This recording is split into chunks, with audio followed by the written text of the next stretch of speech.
Hello there, Liana here from Sydney, holistic wellness coach, and with us Dr. Ray Dixon, naturopath and chiropractor, and one of the world's first redox experts and educators. Hello, Dr. Ray. Hello.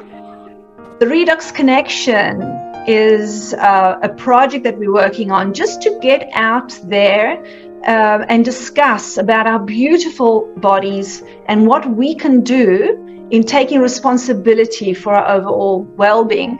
And on this topic, I want to share with you, Dr. Ray, I got distracted because the most beautiful little parrots have just flown in front of me, and I can't believe it here in Sydney, the beauty of these birds. So sorry if I got a little distracted. We were speaking about with Dr. Ray, we've been bouncing off all these fascinating topics, and two words came to my mind. Balance. We often use the word balance, especially when we're speaking about redox balance in our bodies, and the connection as redox connection. Now, I'm going to ask your opinion, Dr. Ray, and your intake on holistic well-being. How can we take care of ourselves in a holistic way? Well, to take care of yourself holistically, you need to appreciate what do we mean by holistic. And that factors in, by the way, to balance and connection. So a couple of terminologies to begin with. Holistic is one. Balance is everything. All things work on balance. Your blood pressure can be too high, too low. Your blood sugar can be too high, too low. Everything in terms redox balance or imbalance. So everything functions on too much or deficiency or the right balance. A term that people will hear more and more because it's really a physiological term that's being used more in the overall spectrum, and that is homeostasis. So for the benefit of the viewers, if you see the term homeostasis, just go /balance, because that's essentially what it's talking about.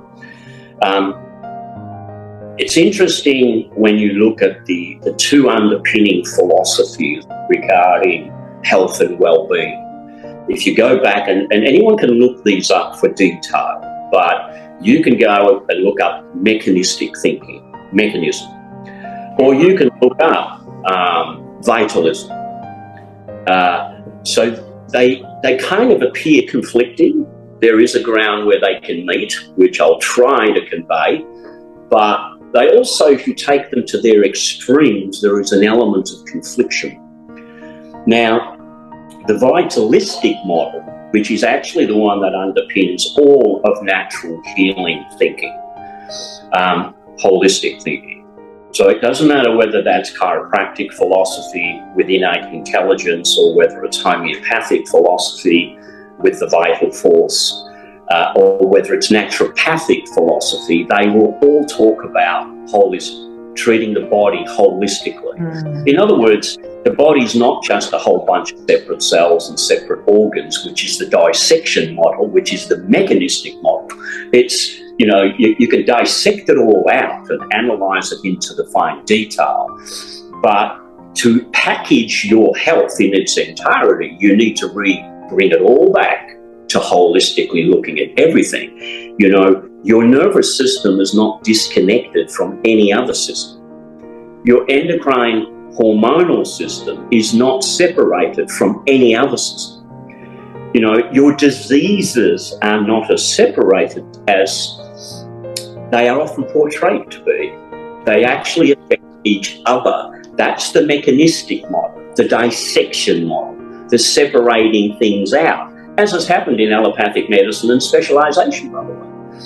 You can spend your life just working on ovaries. Now, your ovaries do happen to be connected to the whole. Right. So, it really is an interesting dichotomy between specialisation and getting lost in the analysis and the dissection, but getting the balance right to bring back the overall picture in the end of holism and holistic approaches. And there's no question at all, and nobody would argue there was, that's academically aware of this, that all natural therapy approaches are from the holistic model, the Wholistic model, and the Vitalistic model. Interesting process though. And there is a ground where they will meet, where they can contribute benefit to each other. But if you do go down the avenue of just getting totally lost and treating your liver as a liver and disconnected from everything else, you're not going to get it right. Meaning get the best effect for that individual in the long run. Exactly. And this is what the well-being comes in act, right? Because sometimes we can address just a part of us, even if we just simply injure ourselves. But what's getting affected, even if we just injure one part of an arm or a hand, we're not well on the whole level, and our mind's not working in the right direction, and it evolves and it affects everything.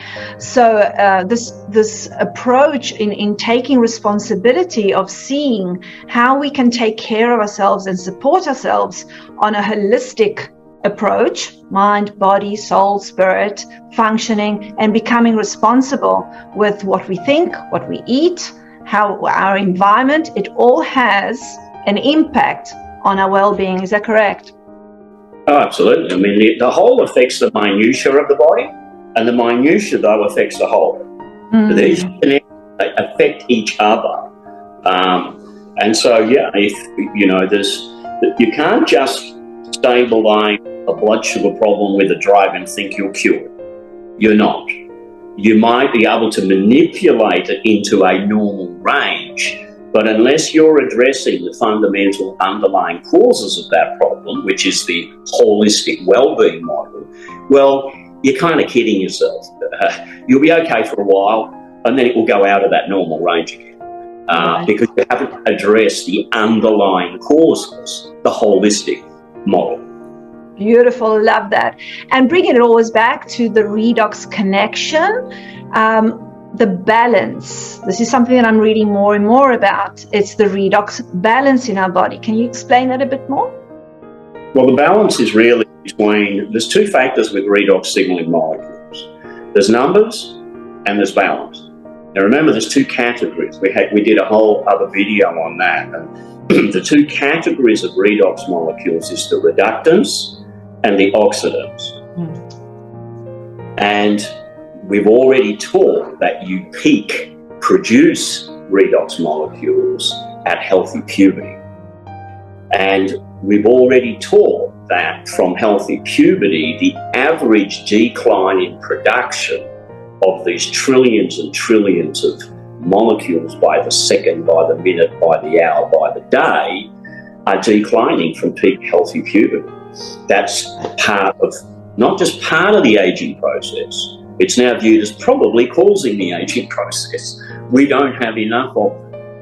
And the balance also becomes disturbed. And you end up, most, not all, but most, with too many of the oxidants with oxidative damage, and not enough of the reductants which help the body to make master antioxidants inside the human body, like glutathione, to counteract the oxidative damage. So once again, you can see this intimate connection between the balance of the redox molecules and then the outcome reactions of inflammation and oxidative damage and disease processes that come from the lack of numbers and the lack of balance with age.